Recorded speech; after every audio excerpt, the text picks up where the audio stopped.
Esta película documenta la guerra de Vietnam con los testimonios de los americanos que sirvieron en ella.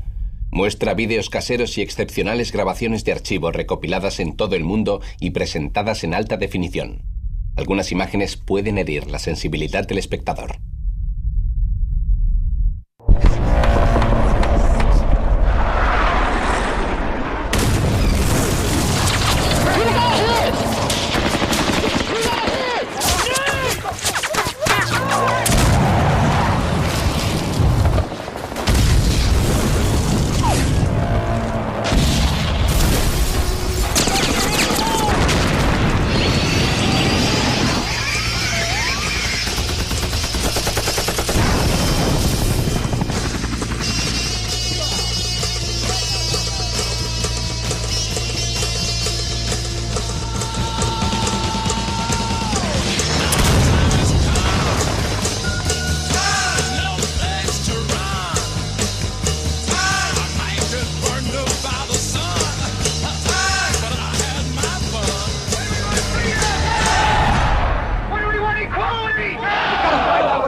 I was in World War II, fella, and I served 3 years. I know what it's about. Go to Cuba and do it. I have a son that's going to go into the army. Durante 10 años... We fight because we must fight. If we're to live in a world where every country can shape its own destiny. Más de 2,5 millones de americanos sirvieron en Vietnam. We must say no. We will not be defeated.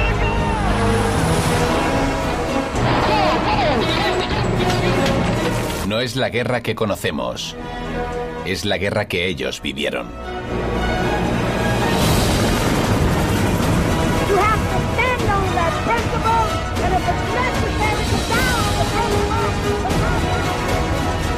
We today have concluded an agreement to end the war and bring peace with honor in Vietnam.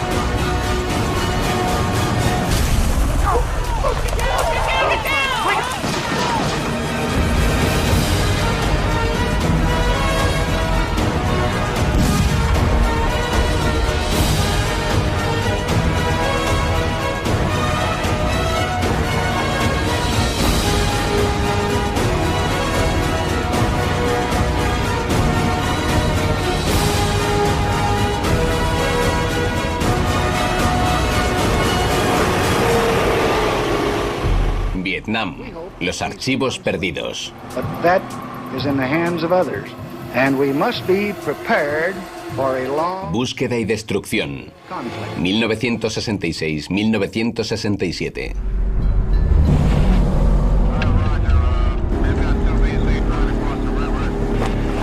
Enero de 1966. La victoria americana sobre los norvietnamitas en el valle de Nha Trang arrojó una proporción de bajas de 12-1, lo que convenció a los comandantes estadounidenses para poner en práctica una nueva estrategia: búsqueda y destrucción. El plan era tremendamente simple: buscar al enemigo en Vietnam del Sur y destruirlo causando tantas bajas que no fueran capaces de continuar luchando.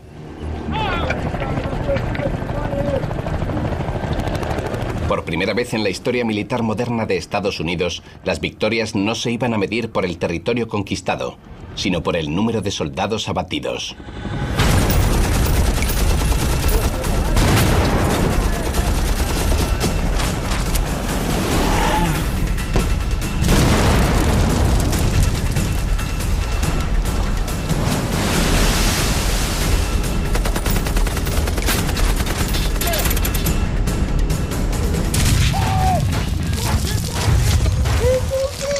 Pero a medida que las fuerzas americanas y los sudvietnamitas luchaban a lo largo de la extensa selva y los sinuosos ríos, se dieron cuenta de que el enemigo tenía también su propio plan. El Vietcong había plantado meticulosamente decenas de miles de minas y de trampas bomba. Habían cavado cientos de kilómetros de túneles para desplazar soldados y armas y para lanzar ataques sorpresa. Y quizá lo peor de todo, estaban escondidos a plena vista, camuflándose entre los 17 millones de civiles. Los dirigentes americanos se dieron cuenta de que si querían ganar la guerra necesitaban muchos más hombres sobre el terreno. 1966 se convirtió en el año del aumento de tropas.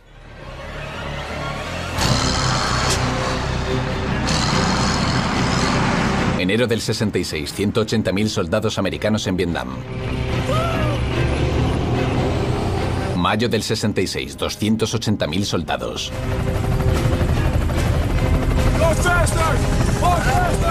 Julio del 66, 300.000 soldados. Septiembre del 66, 325.000 soldados. Enero del 67, 389.000 soldados americanos en Vietnam. Un tercio son voluntarios.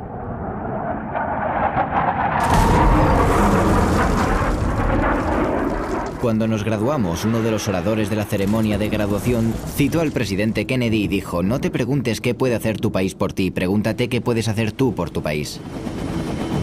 Cuanto más oí hablar de Vietnam, más empezaba a comprender lo que significaban esas palabras. En San Bernardino, California, Barry Romo sintió los efectos de la creciente guerra. Y eso me llevó a pensar que si creía en la guerra, tenía entonces que alistarme e ir a luchar.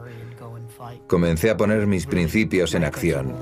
Cuando le dije a mi padre que me iba a alistar, él tenía 66 años y yo 18. Me dijo que no quería que fuera. Y yo le dije: bueno, tú también has servido en el ejército. Y él me dijo: sí, vale, pero tu hermano y yo fuimos a luchar contra gente que estaba metiendo a seres humanos en cámaras de gas. Lo que tú vas a hacer es luchar contra pobres granjeros que no quieren que les molestemos. Y no quiero que mueras.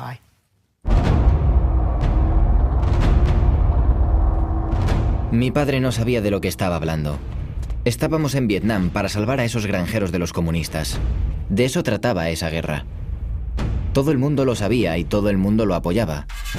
Así que le dije: lo siento, papá. Da igual lo que pienses. Voy a alistarme en el ejército y me presentaré voluntario para ir a Vietnam. Mientras Romo llevaba a cabo sus 12 meses de entrenamiento, no tenía ni idea de cómo sería Vietnam en realidad. Al igual que Charles Brown, un soldado de 28 años que había servido 8 años en el ejército en periodo de paz.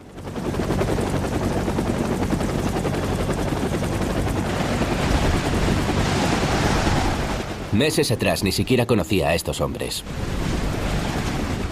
En Vietnam entraríamos en combate juntos e íbamos a tener que depender los unos de los otros para sobrevivir.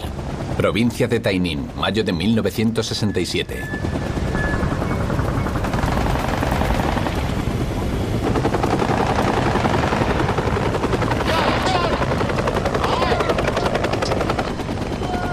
Cuando estaba en Fort Benning, entrenando a jóvenes que iban a ir a Vietnam, una de mis canciones favoritas era: voy a ir a Vietnam, voy a matar a muchos del Vietcong. Sí. Eso tenía cierto efecto en ti. Estuve 8 años de instrucción en los que solo se hablaba del combate. No es que quisiera vivirlo, pero se había convertido en un modo de vida. Las cosas que hacías y la manera en que las hacías.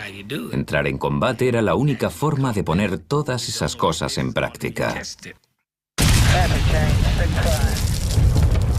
Brown era segundo al mando de una sección de 30 hombres dentro de la Brigada Aerotransportada 173, cuya misión era arrasar la provincia de Tay Ninh, un conocido feudo del Vietcong. Muchos de mis chicos eran de lugares como Nueva York y Chicago. Chicos que apenas habían salido de su ciudad y que acababan solos en medio de una selva como esta. Daba igual la cantidad de entrenamiento que tuvieran. Vietnam era un mundo completamente diferente para ellos.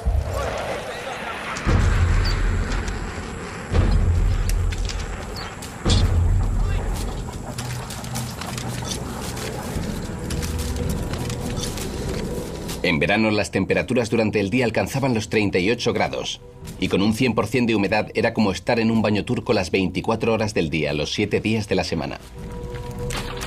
Los hombres tenían que abrirse paso a través de hierbas afiladas de 2,5 metros y bambú cubierto de enredadera espinosa. Pero eso era solo parte del problema. El campo estaba infestado con miles de insectos y serpientes venenosas, incluyendo una de las más letales del mundo, conocida como la serpiente de los 2 pasos, que son los que la víctima puede dar antes de caer muerta.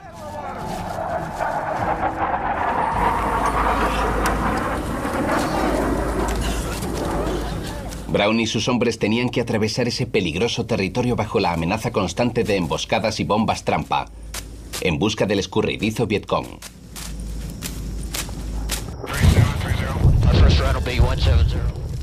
Nos esperaban unas cervezas. Le dije a mi hombre de la radio que llamara al campamento para decirles que íbamos a buscar rápido antes de que anocheciera. Algunos de mis hombres se cabreaban y querían saber por qué no lo dejábamos. Pero yo les decía que era su trabajo, así que lo mejor sería que se aplicaran y que lo hicieran bien. Cuando Brown y sus hombres entraron en la zona, se dieron cuenta de inmediato de que se trataba de un campamento abandonado del Vietcong. El Vietcong disponía de una sofisticada red de vigilantes y simpatizantes que les avisaban de la presencia de los americanos, permitiéndoles elegir cuándo y dónde luchar contra ellos.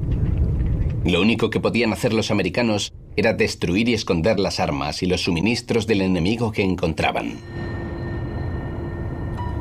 Siempre le decía a estos chicos que tenían que ir despacio, que se tenían que tomar su tiempo haciendo estas cosas, pero ninguno me escuchaba.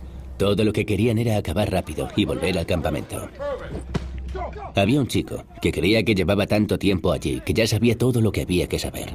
Y en vez de ir lentamente por el campo de arroz para examinar con cuidado si había algún artefacto, volcó el barril donde se encontraba escondida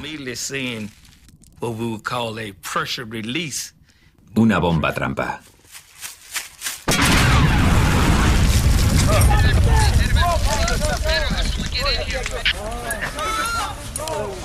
La bomba trampa explotó junto a Brown y dos de sus hombres y los acribilló con metralla.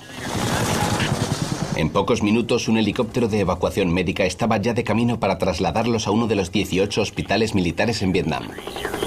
The emergency call indicated that there are 3 injured, wounded GIs. We're on our way flying above what has to be considered insecure, hostile territory. Cerca de 1 millón de pacientes fueron transportados en helicópteros de evacuación médica. El tiempo medio de traslado era de 1 hora.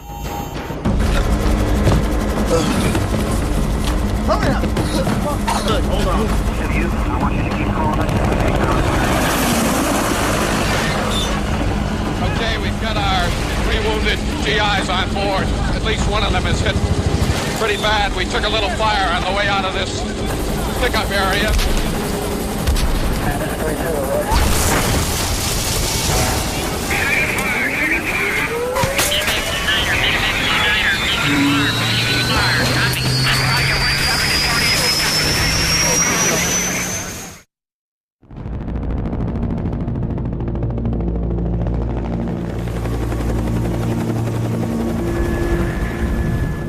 Habíamos oído hablar de las misiones de búsqueda y destrucción y de las emboscadas, e incluso las habíamos practicado en la escuela militar.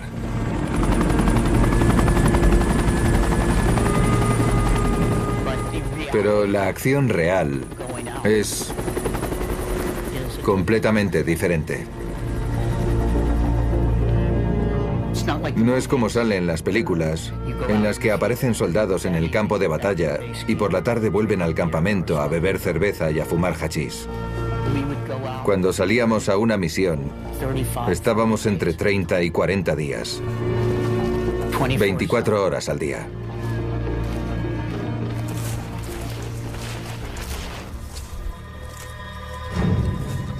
En julio de 1967, el segundo teniente de 19 años, Barry Romo, llegó a Vietnam. Reemplazaba a un jefe de sección que había sido gravemente herido por una mina durante una operación de búsqueda y destrucción. Romo estaba en la provincia de Quang Nam, a 500 kilómetros al norte de donde Charles Brown había caído herido, liderando su sección de unos 30 hombres en una misión similar y con peligros similares.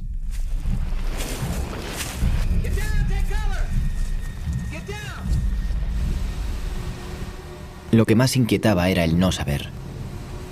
Tenías la sensación de que no estabas a salvo en ningún sitio, en ningún momento.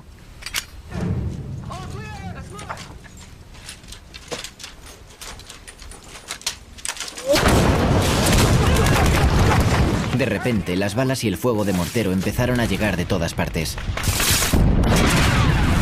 Nadie sabía lo que estaba sucediendo ni dónde estaba el enemigo. Comencé a gritar a mis hombres para que se echaran al suelo y formaran un perímetro defensivo. pero todos estaban gritando y disparando.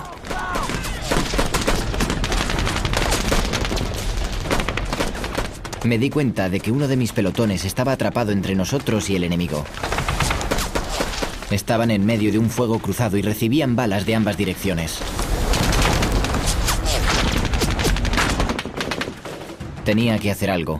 Pedí que me cubrieran y corrí hacia ese pelotón tan rápido como pude.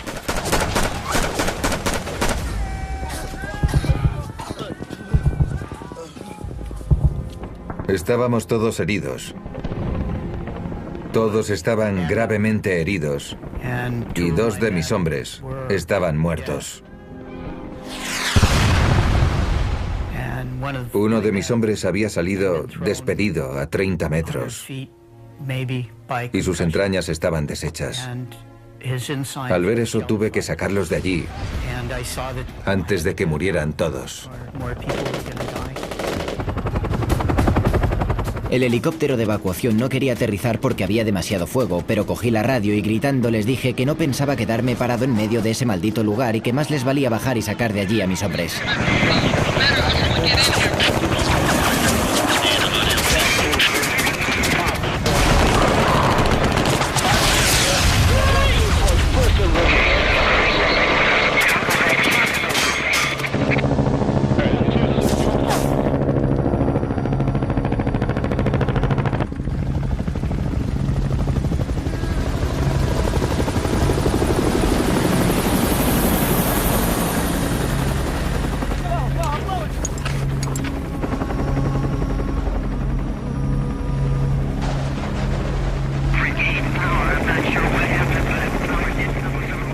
Cuando todo acabó y volvimos al campamento, el comandante de mi compañía me dijo que iba a interceder para que me concedieran una estrella de bronce. Yo solo podía pensar que me la daban por mis hombres muertos y que no la merecía. No era justo que gente muriera para que yo pudiera conseguir una medalla. Durante los primeros 9 meses de 1967, 6.990 americanos murieron en Vietnam, más del número total de bajas durante los 5 años anteriores.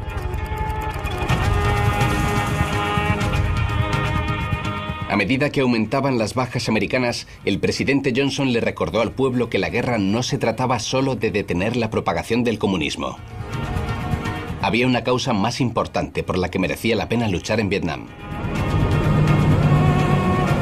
Every American must know exactly what it is that we are trying to do in Vietnam.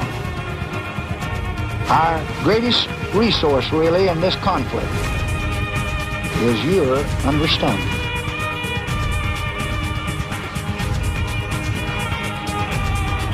En verano de 1967, los Estados Unidos enviaron más de $500 millones para ayudar a Vietnam del Sur.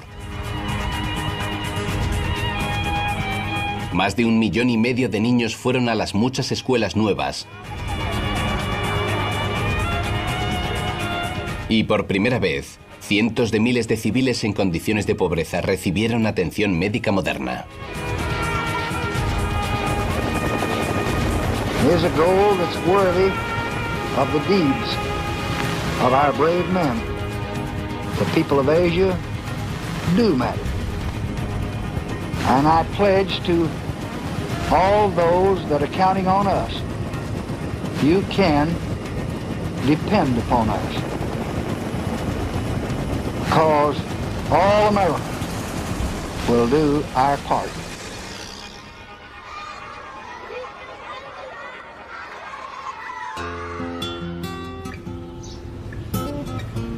Boonville, Missouri, verano de 1967.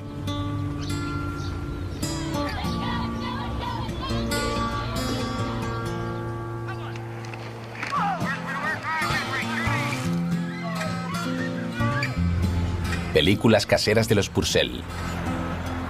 Todo el tiempo que Ben y yo habíamos estado casados, nuestras vidas habían estado condicionadas por el ejército. Supongo que era el precio que había que pagar por enamorarme de un militar. Ann Purcell se casó con Ben, un oficial militar de carrera, en 1951. Después de 16 años de matrimonio, 5 hijos y muchos traslados, se mudaron a Boonville, Missouri, donde estaba destinado como coronel. Ben y yo sabíamos que tarde o temprano iba a ir a Vietnam, así que pensamos que se iba como voluntario. La familia tendría la oportunidad de quedarse donde quisiera y nos podríamos quedar en Boonville, donde llevábamos viviendo 4 años. Me daba mucho miedo que se fuera, pero sabía que era su deber, así que lo acepté. Justo antes de que Ben se marchara, me regaló una grabadora. Él se iba a llevar otra a Vietnam y así podríamos grabar cintas y enviárnoslas por correo.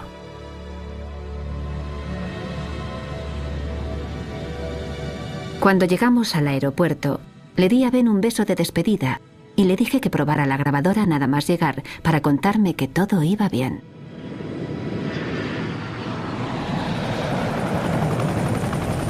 Pero la guerra a la que estaba a punto de unirse el coronel Purcell no iba según lo planeado.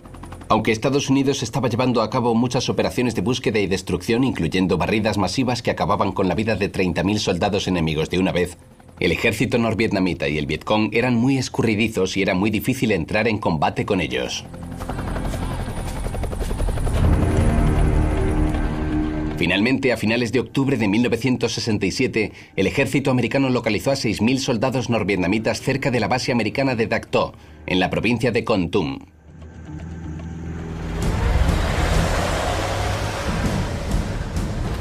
Más de 65.000 soldados americanos y sudvietnamitas, junto con helicópteros de ataque, cazabombarderos y la aeronave más poderosa del arsenal estadounidense, el B-52, estaban desplegados en la zona.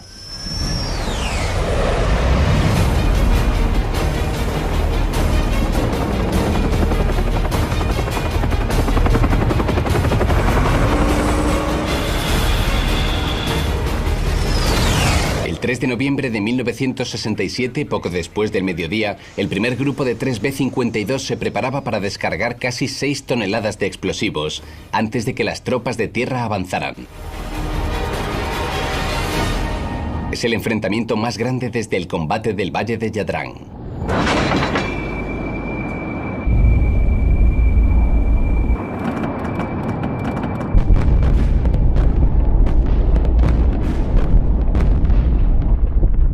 Los bombarderos habían estado toda la mañana sobrevolando la zona. Sentíamos como el suelo temblaba, como si fuera un flan.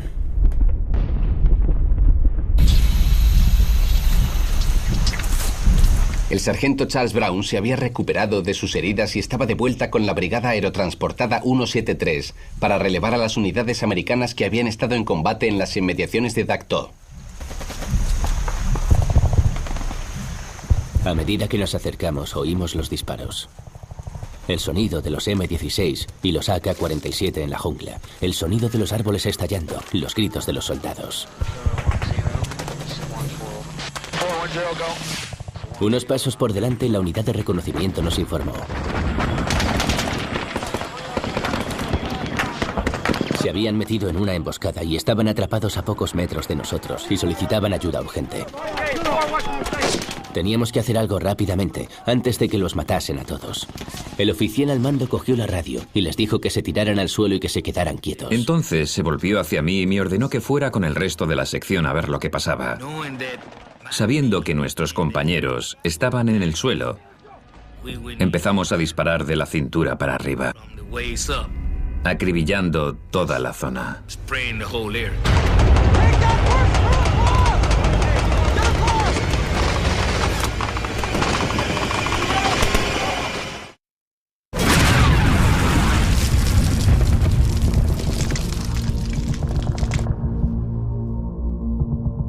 Brown, Charles, sargento E6, condecorado con la estrella de bronce con primer racimo de hojas de roble IV.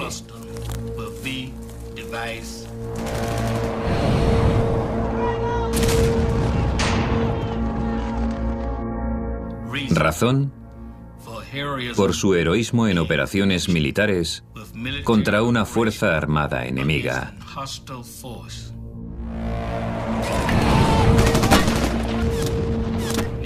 Próximo a Dak To, República de Vietnam. Alrededores de Dak To, 15 de noviembre de 1967. Después de 3 semanas de enfrentamientos, las fuerzas estadounidenses y sudvietnamitas consiguieron impedir que el ejército norvietnamita destruyera la base americana en Dak To. Sin embargo, de los 6.000 soldados enemigos desplazados en la zona, solo 600 fueron abatidos. Los 5.400 restantes llevaron a cabo una retirada estratégica hacia Laos y Camboya. La política diplomática prohibía a las tropas de tierra de Estados Unidos cruzar la frontera, así que confiaban en poder detener al enemigo antes de que escapara y comenzaron la persecución. Let's go, Bravo!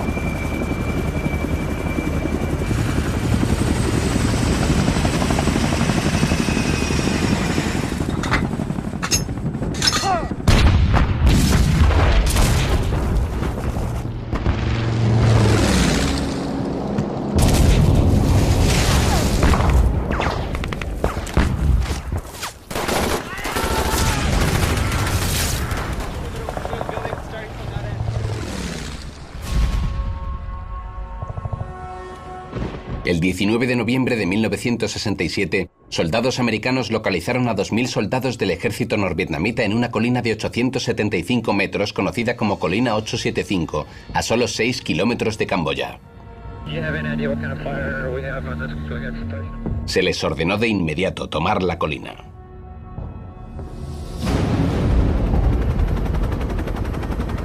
De camino a la colina 875, 5 de la tarde. No había tregua para descansar. 2.000 soldados enemigos estaban en la colina 875. Y los mandos querían que les diéramos caza. Durante la Segunda Guerra Mundial, un soldado de infantería entraba en combate una media de 10 días al año. En Vietnam, un soldado de infantería combatía una media de 240 días al año. El sargento Charles Brown y su batallón fueron trasladados en helicóptero hasta la colina 875 para unirse a la ofensiva. Descendieron en una zona segura fuera del alcance del fuego enemigo. Toda la zona estaba ya devastada por el combate previo. Los árboles estaban destrozados. Se veía una cortina de humo en la distancia. Se veía que era una zona completamente destrozada. No había árboles. No había sitio donde esconderse. Era increíble la manera en que había sido destruido.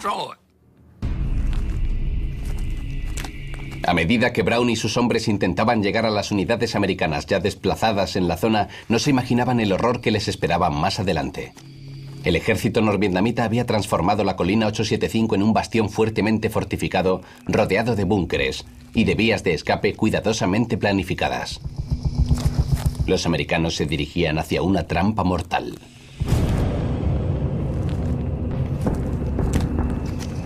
Conforme se iba haciendo la noche, oíamos la explosión de los morteros y de la artillería a pocos kilómetros de donde nos encontrábamos. Los hombres susurraban cada vez que nos topábamos con un cadáver.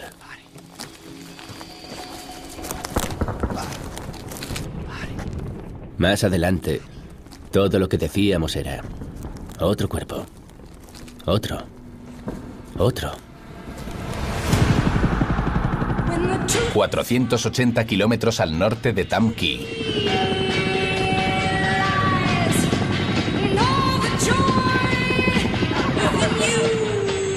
Cinco horas antes estábamos en medio de la maleza y ahora me estaba abriendo una cerveza caliente mientras algunas chicas meneaban el culo.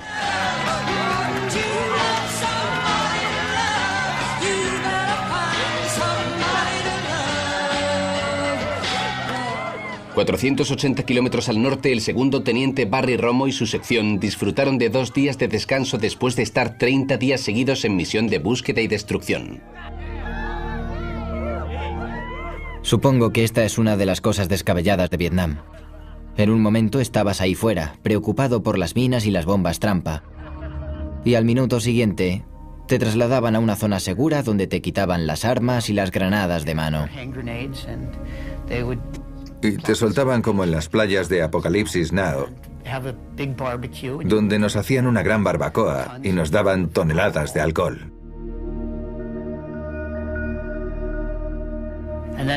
Y después de 2 días de descanso, te volvían a meter en un helicóptero. Te devolvían tus armas y te llevaban a otra zona para una nueva misión de otros 30 días.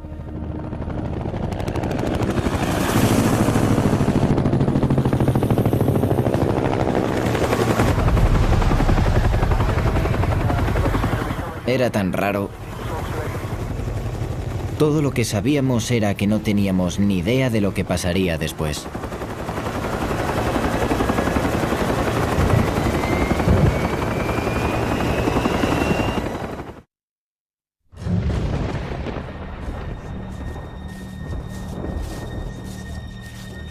Tuve un oficial de entrenamiento que me dijo una vez: las guerrillas del Vietcong son como los peces en el mar de gente, y nuestra misión es secar ese mar. Pensé que estaba loco por decir aquello, pero después de varios meses en Vietnam, empecé a entender lo que quería decir.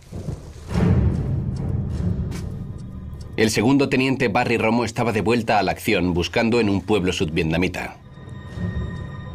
Los civiles que simpatizaban con el Vietcong escondían armas y suministros, mientras que aquellos que apoyaban a los americanos permanecían callados por miedo a las represalias de los comunistas.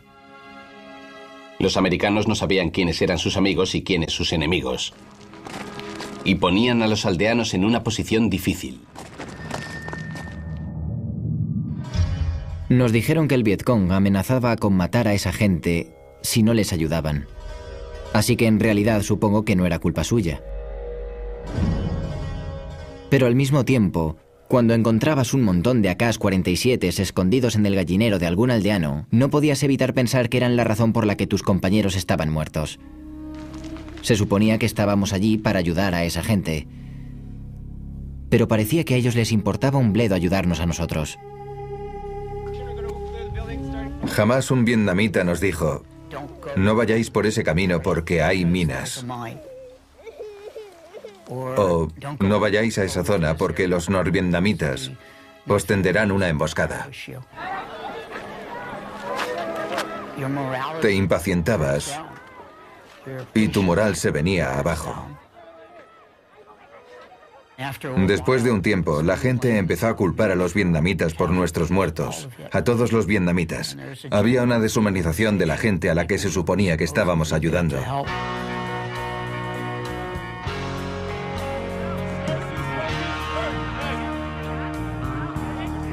Vietnam no era como la guerra de mi padre. No estábamos luchando contra nazis uniformados en nuestro camino hacia Berlín. Allí, todos los días, teníamos que averiguar lo que iba a pasar. Y si te daban a elegir entre la vida de un compañero y la de un aldeano de por allí, la elección estaba clara. Así eran las cosas. Todos nosotros queríamos salir cuanto antes de allí y volver vivos a nuestras casas.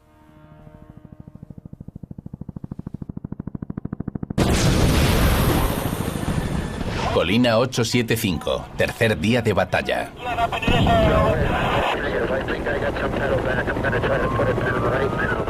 Cada vez que un helicóptero se acercaba con suministros, el ejército norvietnamita le disparaba.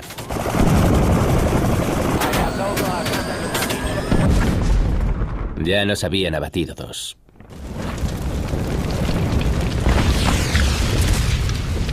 El sargento Charles Brown y la brigada aerotransportada 173 se encontraban en una ladera de la colina 875.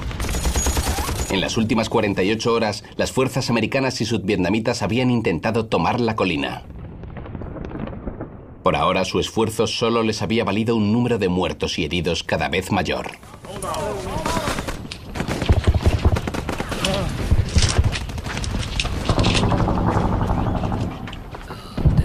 El ejército norvietnamita estaba muy bien atrincherado.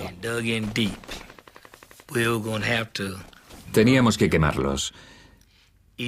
Cada sección tenía la orden de enviar a un hombre al campo de entrenamiento para que aprendiera a manejar un lanzallamas. Yo envié a uno de mis hombres, Billy Kippet, un chico negro de Chicago.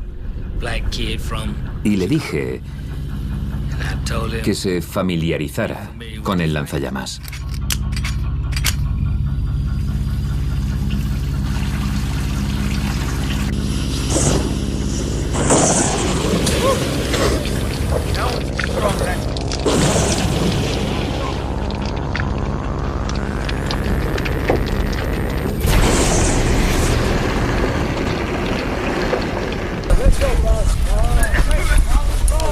Con los lanzallamas en las manos, las fuerzas estadounidenses se preparaban para una ascensión final a la colina 875.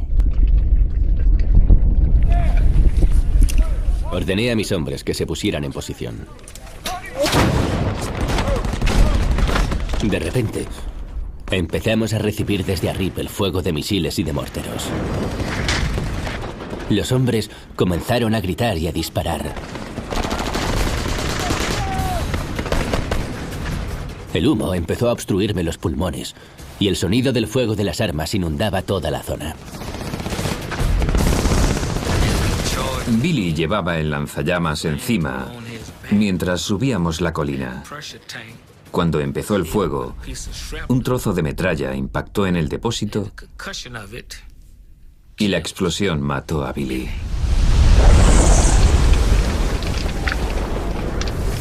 Durante un momento, me quedé paralizado ante la imagen de un hombre muriendo delante de mis ojos.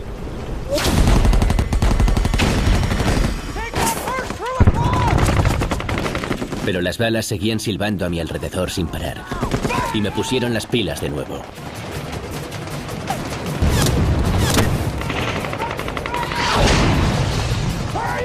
No nos quedaba otra estrategia que seguir avanzando y matar todo lo que se nos pusiera por delante.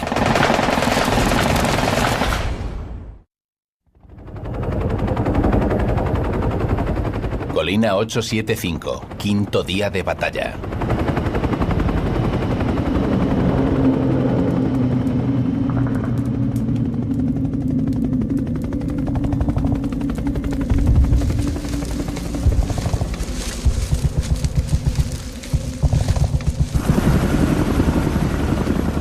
Solo un par de helicópteros habían podido aterrizar desde que tomamos la colina.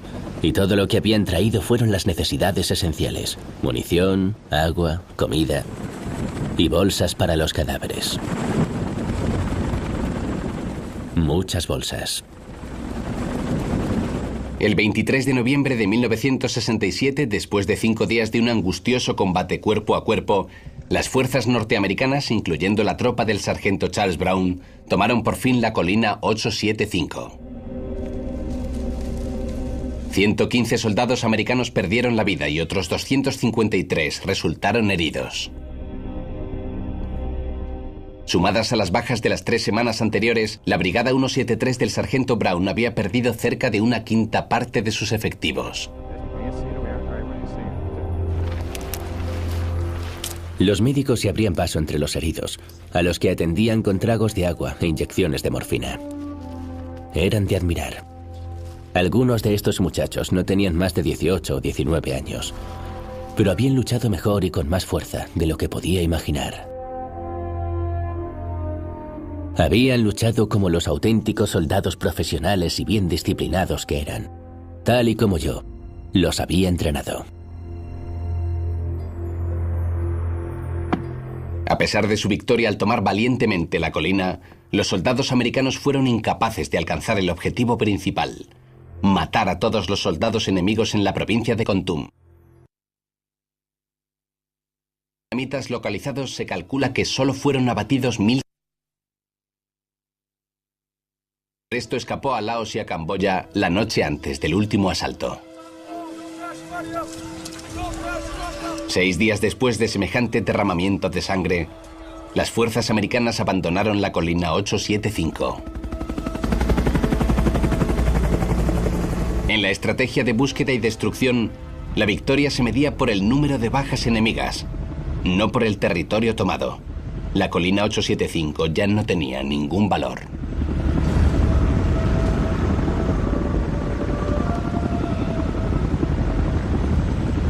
No tardamos en darnos cuenta de que no había Iwo Jimas en Vietnam.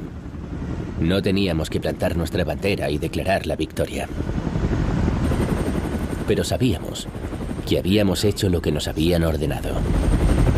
Sabíamos que éramos superiores. Sabíamos que habíamos destruido todo lo que había en esa colina. No sabíamos que en un momento dado muchos se habían ido. Este es uno de los mitos de Vietnam. Cada vez que tomábamos un emplazamiento, lo abandonábamos y ellos volvían a ese mismo trozo de tierra. Dejamos la colina como héroes. Al final conquistamos la colina 875. Y así es como acabamos la misión. Lost some buddies, lost some men, yes. But we defeated the enemy on Hill 875. Diciembre de 1967. 16.250 americanos habían muerto en Vietnam. El número de bajas enemigas fue de 186.000.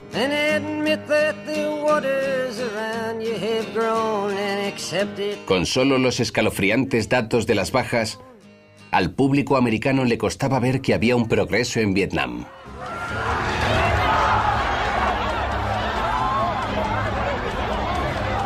En 2 años el apoyo del público a la guerra descendió del 80 al 46%.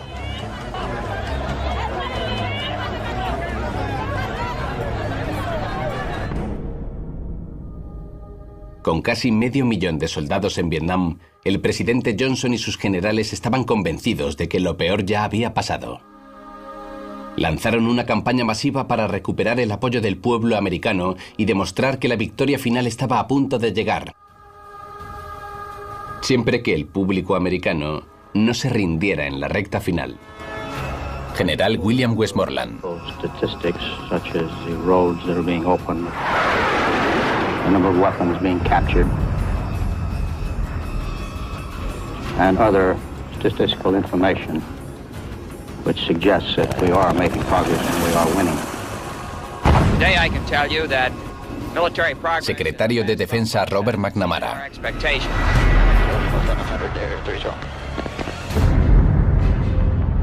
And so, Presidente Lyndon Johnson. That we are going to continue to press forward. We will provide all that our brave men require to do the job that must be done.